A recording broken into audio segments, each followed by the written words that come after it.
In this short lecture, I want to explain what it means to axiomatically characterize a voting method. So here's the basic idea.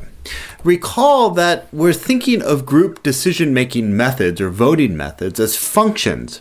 They're functions that map profiles, in this case a profile of linear orderings over the set of candidates, to some range. In this case it's the space of reflexive transitive orderings over the set of candidates.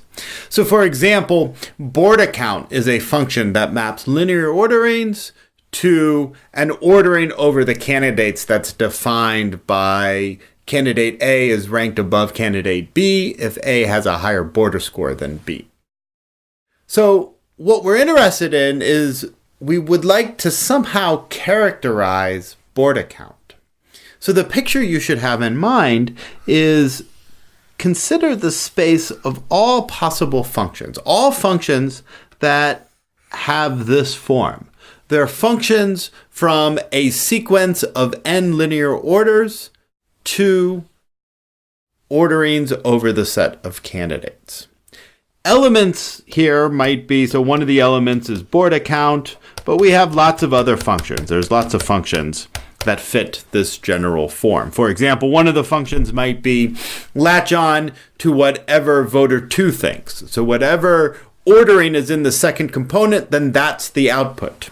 Another function might be a constant function. Just pick one ordering, namely A ranked above B, ranked above C, and so on, and pick that ordering, and that's the output no matter what the input is.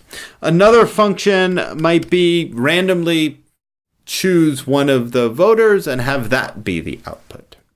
So we look at the space of all possible functions, and what we want to do is we want to somehow uniquely pick out the function we're interested in. So in this case, for example, say we're interested in border count. Now the way we do that is we think of different group decision-making principles. So for example, we might say, well, let's just restrict attention to those functions that satisfy the anonymity property. So we divide the space in half, and we restrict attention to those functions that satisfy anonymity. Of course, that principle alone is not strong enough to uniquely pick out the function we're interested in, so we impose another property. For example, neutrality.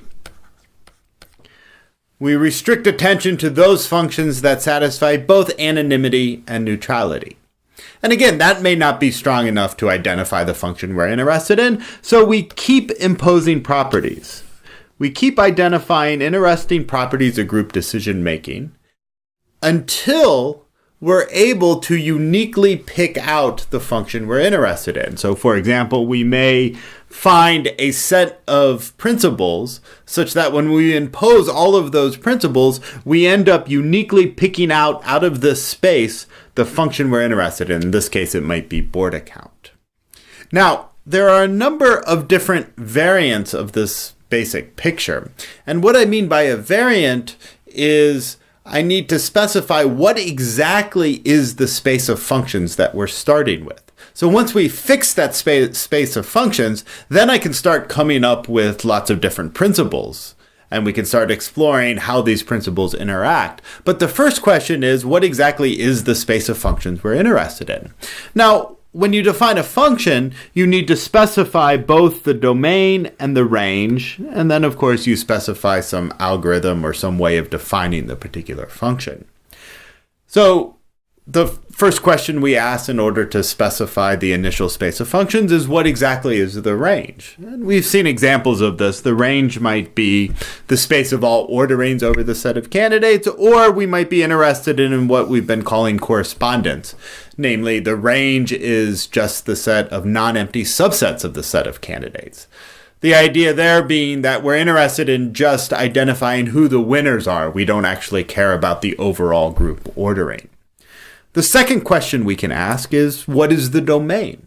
What exactly is the space of profile? So do we allow voters to submit ties? What exactly are the ballots? So the domain might be the set of all n tuples, set of all sequences of length n of orderings over the set of candidates, or the set of all linear orderings over the set of candidates. Or we might have some abstract set of ballots in mind. So for example, approval voting, you ask each voter to submit a subset of the set of candidates.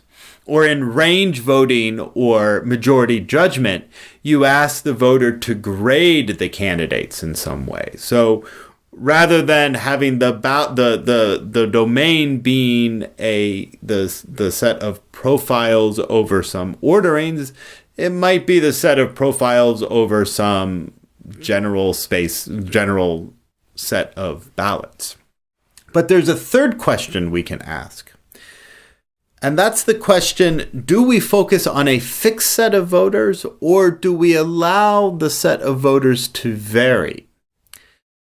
And the idea is that if we think of the domain as being the set of all tuples of length n, what that means is that we fix once and for all the set of voters and look at just the profiles on that set of voters. But we could also consider not just fixing the voters from the beginning, but rather allowing the set of voters to vary. So sometimes some subset of voters is involved in an election, and sometimes it's another subset of voters involved in the election. And there's a good reason for considering this more general model. One of the key principles is going to be related to the so-called no-show paradox. So if you recall the no-show paradox, that's a situation in which it may be in a voter's interest not to actually show up to the election. And if we want to formalize that as a principle, so the principle would be do not be susceptible to the no-show paradox, then we need a more general model where the set of voters is not fixed once and for all at the beginning. So let me say a little bit about this variable population model. So the idea is let the natural numbers be the set of all potential voters. So we're going to assume, this is really just for simplicity, that there are infinitely many different potential voters. But of course, at any given time, we're only going to be interested in a finite set of voters. So let script B be the set of all possible voting blocks. Now, once you give me a voting block, this is the set of voters that we're interested in, a profile is just going to be a function that assigns to each voter some ballot, where a ballot might be an ordering over the set of candidates, a linear ordering over the set of candidates, or some element in this abstract set of ballots. Let's let capital Pi denote the set of all profiles based on P, the script P, where again, P denotes either the set of ballots, the set of linear orderings over the candidates, or the set of orderings over the candidates. Now, we need two pieces of notation, or two pieces of terminology. If you give me two profiles, we'll say that those two profiles are disjoint if the domains of those functions are disjoint, namely the voters that we're interested in, that we're identifying in those two profiles, are disjoint. They don't have any overlap. And if you give me two profiles, two disjoint profiles, we can merge those profiles into one. So given two functions who have a disjoint domain, we can merge these two profiles into one profile, pi plus pi prime, whose domain is v union v prime. So you throw in all the voters together. And of course, the function is defined as you would expect. For every voter, this should be for all I in v union v prime. If I comes from v, then the output, the ballot associated with voter I, is whatever the ballot pi says it is. And if I comes from v prime, then the ballot associated with I is whatever pi prime says it is. So this is the variable population model, and this is going to be the model we're going to use to state our characterization theorem.